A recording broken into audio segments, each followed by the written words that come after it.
Okay, so today we are going to talk about user-centered design and strategy.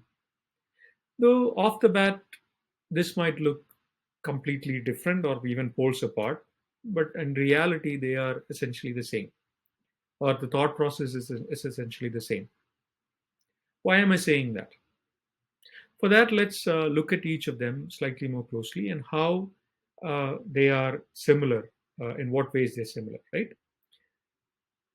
First things first, in terms of building a strategic argument, you first need to understand what winning aspirations do we have.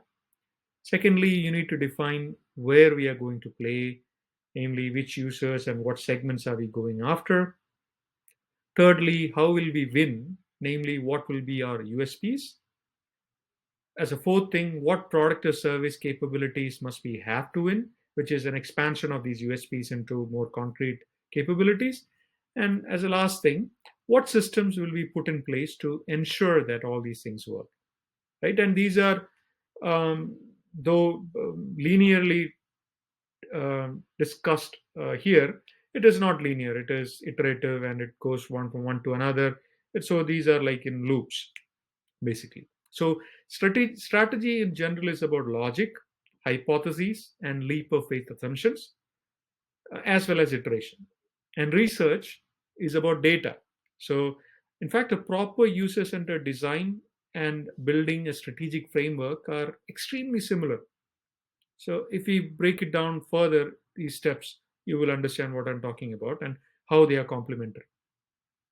Understanding where we would play, right? That is the first, second step in terms of strategy.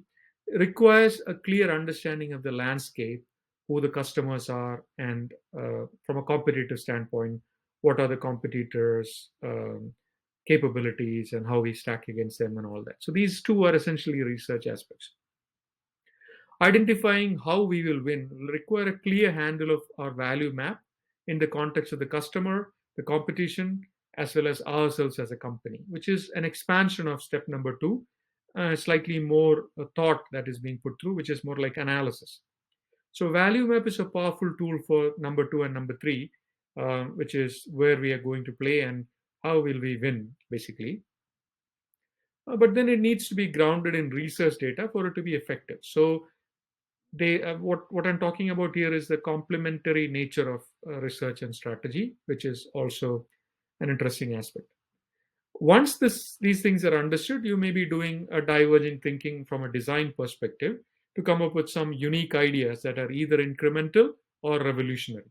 So both of them are afforded in the user-centered design methodology. So you can see how the parallels are being drawn here, right? And rightly so, I would hope. Third point I would like to make here is it can help imagine what does not exist as opposed to just thinking from a linear mathematical thought process standpoint, which is a design strength. So that's why a design capabilities or thought process in terms of coming up with strategy is extremely helpful. Number four, or the fourth point I'd like to make is what customer centric capabilities must we have for us to be able to sell something to a certain price point is also something which is a function of research.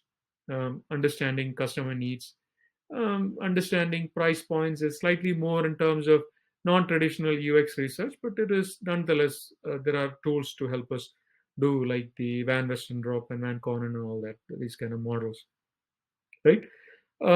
One part of putting a system that ensures execution works is to test and learn from market and adjust these five steps. This is again achieved with research and design.